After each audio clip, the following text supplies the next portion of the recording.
Well, the old police helicopter's been on the West End round Oxford Street area for 30 minutes now.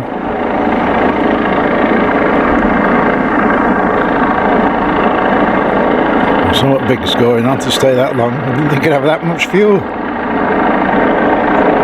About 5 to 4 it started, it's now 4:30.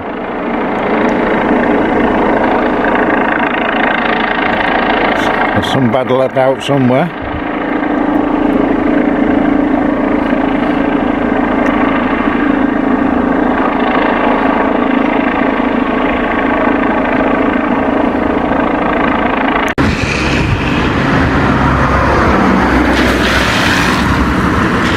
I keep saying about the floods down West Street that nobody's doing anything about. And if I can do this without somebody absolutely soaking me.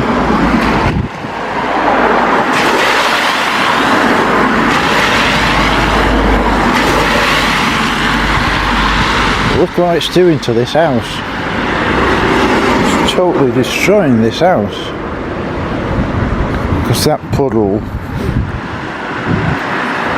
comes up over the house and just destroying the house, yet the council is doing nothing about it. And it's not restricted to West Street, all over Crewe we get this. I mean, there'll soon be issuing fishing licences for this. It's just all over Crewe, and it's been reported and reported and reported. But you imagine what's going to happen in winter. This freezes, it's just going to be a skating rink, isn't it? Let's get silly, isn't it? Up near Morton Road and the park. Again, we've got more floods. I know we've had a lot of rain, but the other side of the road's no better. What the hell is it with Cheshire East where they can't really lay a bit of flipping road? And we really need to start a campaign and get Cheshire East to pull their flaming finger out. It really is dangerous at all levels. Again, by the park, must be about 2 or 3 inches deep, this pretty great puddle here. I'm trying to see if there's a grid, and it's not emptying the grids up's the problem. But it seems to be that Cheshire East don't know how to make roads that don't flood. Haven't got the concept that water doesn't flow uphill. On Minchin New Road, the roundabout's more or less finished. We've got the signs up, even got lights around it. We've got all new lights. They're still finishing off this bit here to the roundabout, so from what I understand you won't be able to go up into a new road and get out at the top. They've done a big bit there where it's going to be grassed over or what.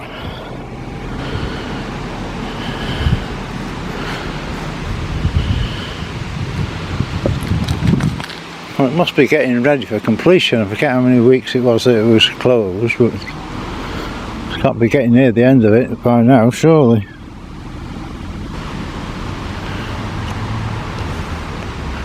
Getting pulled about by the guard dog that decides he wants to go and investigate something else.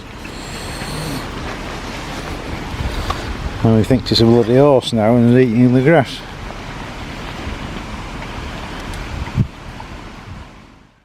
Just a different angle on the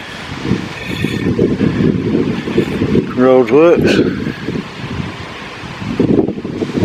I don't know what the hell they are there.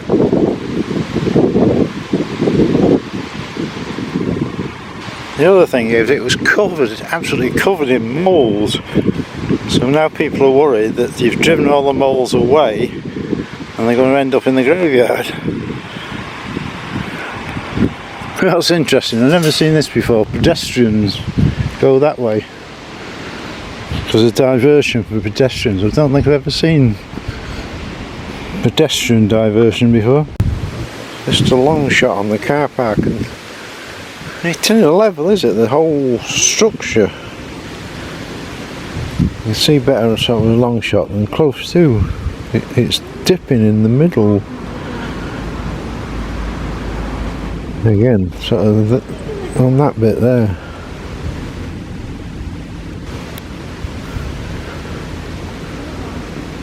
An extensive Google search. Nobody in the world has done a car park like this. You cannot find one. Inside, yeah, quite except to get rid of the water. Outside, nowhere in the world has it been done like this. Well, it's a bank holiday Monday and everything's deserted. The bus station, not a single soul about.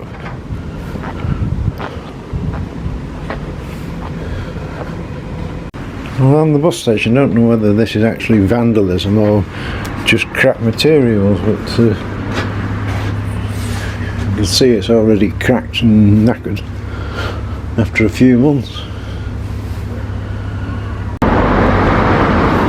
And we can now see the cladding going on, artwork, and it's in a cladding, is it? It's just bits of metal with holes in. When they were saying cladding, I presume they meant like a house, when, you know, they put foam on and keep it warm. But this is just a bit of metal, very thin metal with a load of holes in. We'll hide the mistakes. They have got all the windows in this section. What the main thing is you look across, I'll zoom in a bit, all you can see is the gaps and the bits of foam that are falling out.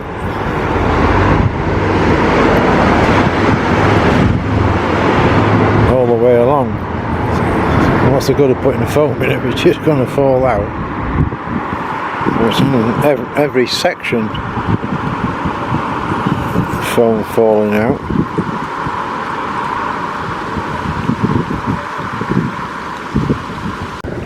There is like a security guard on today, but obviously no work being done. We can see the amount of concrete stacked up here, so they've got plenty to go at.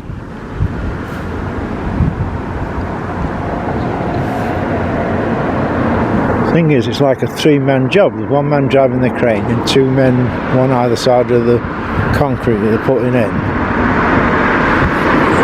and that's it. Not like massive amount of work going on. And again, you can get a clear view of these, whatever you want to call them, that's stabilising it and can be used to pull it back into line. I think everybody agrees with me. Nobody's got any confidence in this being a good project.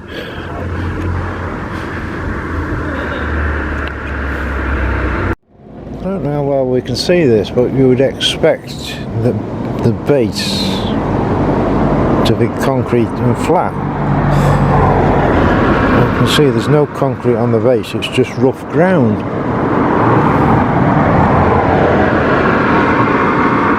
I thought that would have been one of the first things, because that sort of stabilises the rest. But the whole area is just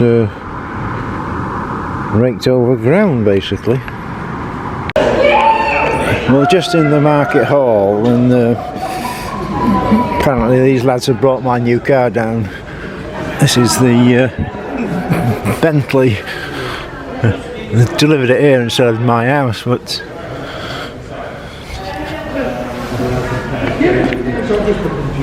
this is the first edition, so you can see that. And a nice B on the floor. This is to demonstrate the Bentley works with the community on pride and various other things. And fair old wheels and brakes on it, isn't it? Well, we'll get them to actually bring it to my house instead of leaving it here.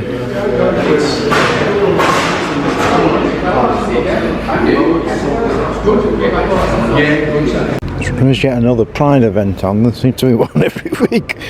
We've actually got the screen on for once.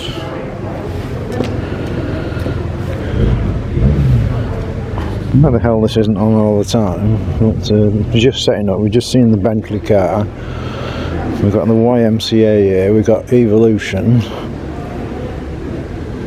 so it's all sort of building up. So we're here with two men from Men in Sheds. I'm going to tell us what it's all about. Okay, so we took the shed over last September from Age UK, and when we took it over we introduced Ladies in Sheds, but we now call it Men in Sheds stroke Crewe Shedders, because we welcome anybody with mental health or physical disabilities, and we strive to help anybody where they can come to the shed and talk shoulder to shoulder, where they feel safe, and the shed is a place where anybody can come for tea, biscuits, have a word with them. They don't have to do anything, they can come and sit there to feel safe. Do you also sort of, because Men in Sheds, you do a lot of woodwork? We do indeed, yes. The main thing about Men in Sheds is all about wood, whether we make anything for the community or whether we make our own projects. This could be anything from bird boxes, bird tables, pens. Simon? Well, I do wood turning myself, and obviously there's people there that have got physical disabilities like myself. I've been coming to the shed now for over 12 years, and obviously I've been now become a trustee of the shed, which is something that I've wanted to do for a long time, is put something back into the shed that's tried to help me.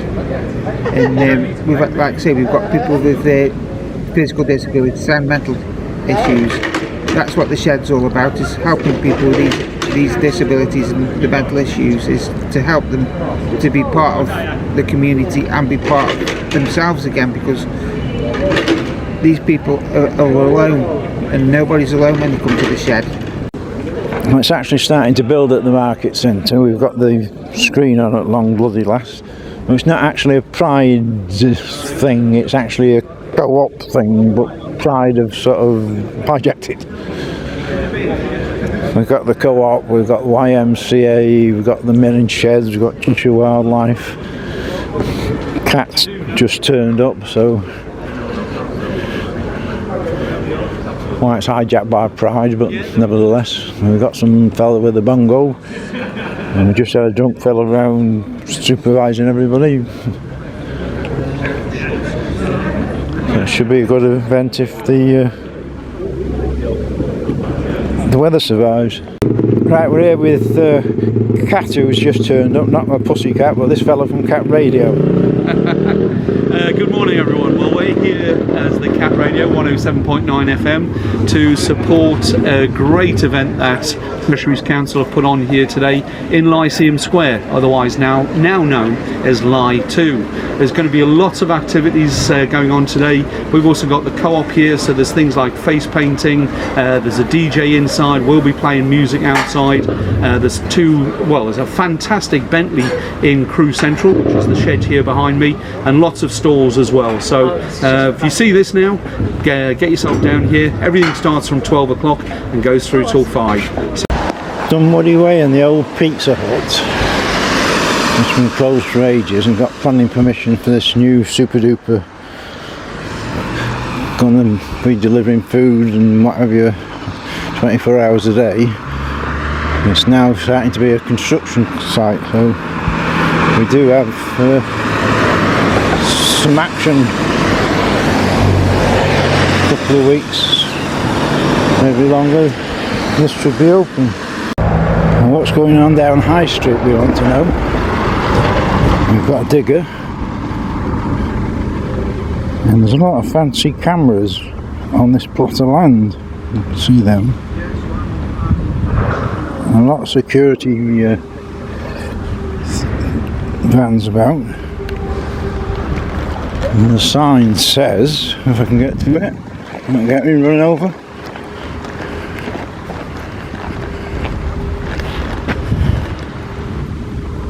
So what's a foot? Don't say 12 inches. Well, it's now been announced that TUI are moving to the retail park, so that's another shop gone.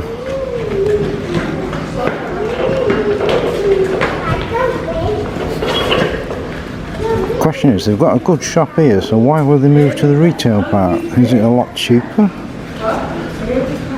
Because it's a prime location, good shop. Well, once again by the wheel, they've fenced it all off again.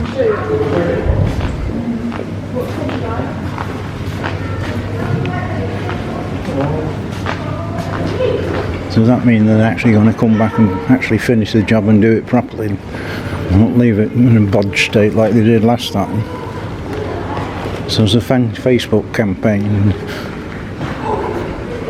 actually having an effect.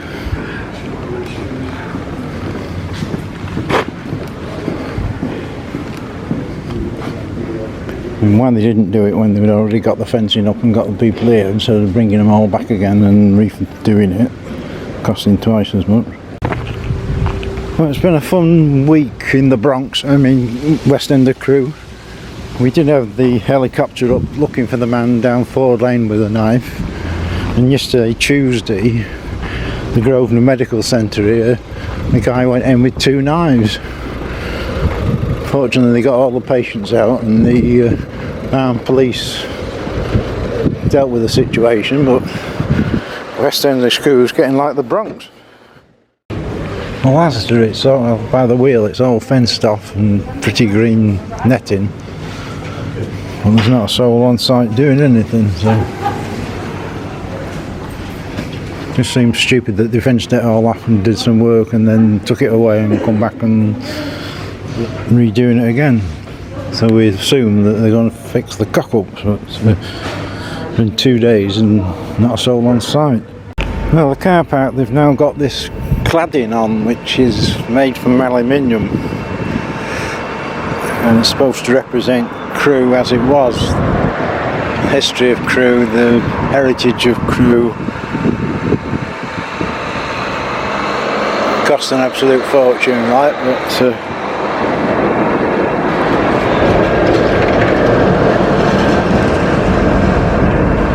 I haven't quite decided yet. It's alright at a distance because I'm quite a distance away. If you get a bit too close, you can see through there and you can't see the actual whatever it's supposed to be because of the light, but once the other one's done, that might solve that. Well, it's been reported that the council have sorted out a contract costing lots of money to decide how to best preserve the heritage of Crewe and what to put in the town centre, da-di-da-di-da. The problem is trying to work out a town centre. It's going to take 2 or 3 years,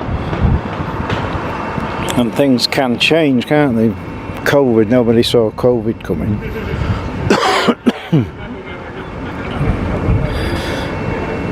But what we need is to go back to the old days. The old days, there wasn't these big shops, was there? There was little shops.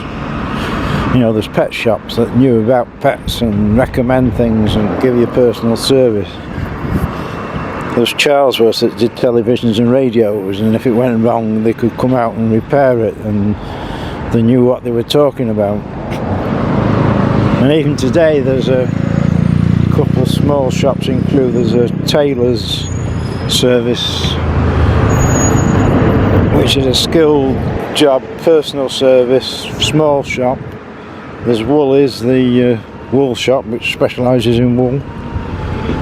And that was the thing years ago. There was small shops, skilled people, like the camera shop next to the Odeon. They knew about cameras, they could advise you. The problem is now you've got places like Curry's, and I've worked in IT from the very first 808 processor, and you go in Curry's And they sell everything, don't they? Computers, washing machines, you name it, they sell it, and they've got virtually no knowledge, and you can understand it because there's that much. And I listen to them telling people about computers and they haven't a clue what they're doing. So it needs to go back to the old days where the small shops, skilled people that knew what they're doing and give personal service. If you think of it, that's eBay, isn't it? You go on eBay and it's hundreds and hundreds of little shops, but each shop specialises in one thing and they know what they're talking about. And you get personal service. You order something, half an hour later you get a confirmation, and then you get a confirmation it's been posted, and here's your tracking number, da-da-da-da-da. And that's what's needed for the future. The big shops, they've got no knowledge of what they're doing just because of the diversity of the stuff, and no personal service. In the old days, you went into a shop and somebody greeted you, "Good morning, sir. What can I get for you, sir?" "This way, sir." And now you get, "What do you want, mate?" I did say last week about the electric charging points for cars in Morrison's disappearing. And miraculously it's reappeared. So we've now got a charging point. In Goddard Street it's partially closed because they're digging a bloody big hole where they dug the hole before. So why they keep doing this, digging a hole and then coming back weeks later and digging the same blasted hole? Well, there's lots of bodies around and lots of big holes. And the Wheeler house has been 3 or 4 days now and it's been fenced off and absolutely nothing done. Nobody on site, no nothing. I'm just looking at that curb still on there though. Soon go over with that. So why they blocked it off and not done now. Well, we mentioned before about small shops being the way. I mean, this Woolies, they've got a nice assistant here welcoming you as you come in, but it's another specialised shop where anything you want to do with wool, obviously that's why it's called Woolies. They make things. This is the future of the way shops should be. Specialist shops, local business, small firms, and you know who this is. And the old Smiths in the post office, apparently there's a guy from Manchester taking this over. It just take Asda forever to do the contracts, but he runs a shop or 2 shops in Manchester with post offices, so sooner or later when Asda pull the finger out we'll get a post office back. We were mentioning small businesses, and one of the ones I was on about is this tailoring service is actually shut this morning, but it's very rare to get somebody that can actually repair holes in your trousers and things. Well, as I come around town doing these videos, I do actually speak to real life people and ask their opinion, and there is mixed opinions on this. I would term it as arty-farty, because if you quickly walk past it, it's not clear. I mean, there's Rolls Royce there, that you can see. The others are not quite clear. There's like a boiler there, because my granddad was a boiler maker. Not clear what the rest of it is. It does vary as well, depending where you stand, because it's not very distinctive if you get in certain lights. So there's mixed reviews, some like it, some think it's rubbish. It could be spectacular if you've got lights on behind it at night, because it's all 4 holes. It might be good, but so I'm trying to work out exactly which is which, because I say there's a boiler there, if we can see. I assume that's Crewe works.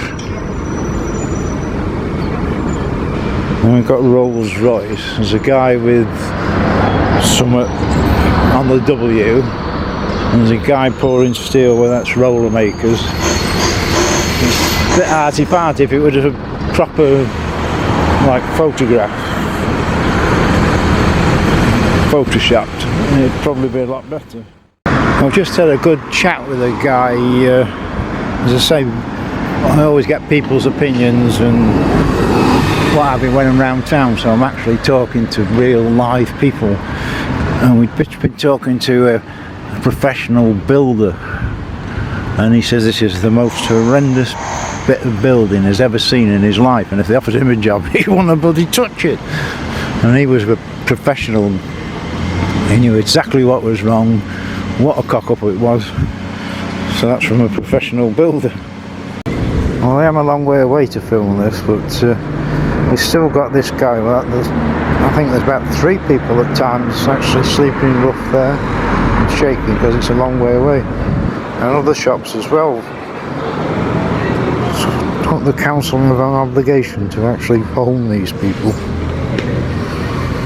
It's been weeks, hasn't it, of keep reporting on this. And it's Thursday in the market and we've got the car boot sale, but it's not really caught on yet. There's a few stalls, but get down here with your car boot stuff. Now for once the big screen's on showing you what's coming up. About time as well. And at the back we've still got Wilco. It's going to the wire this, isn't it? I get reports and it's still touch and go. There's that guy from Canada that wants to buy it, and there's a bit of an argument whether he's going to get it, and one thing or another.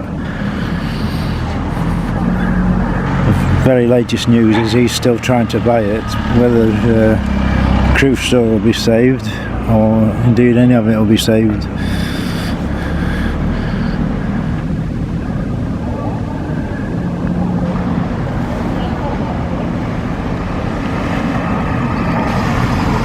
I mean, they should be making more use of this, shouldn't they? You know, what's the council doing, what's happening, promoting the council, telling you what's going on and not showing you things that have actually happened, what's coming and what services you can get and blah de blah de blah.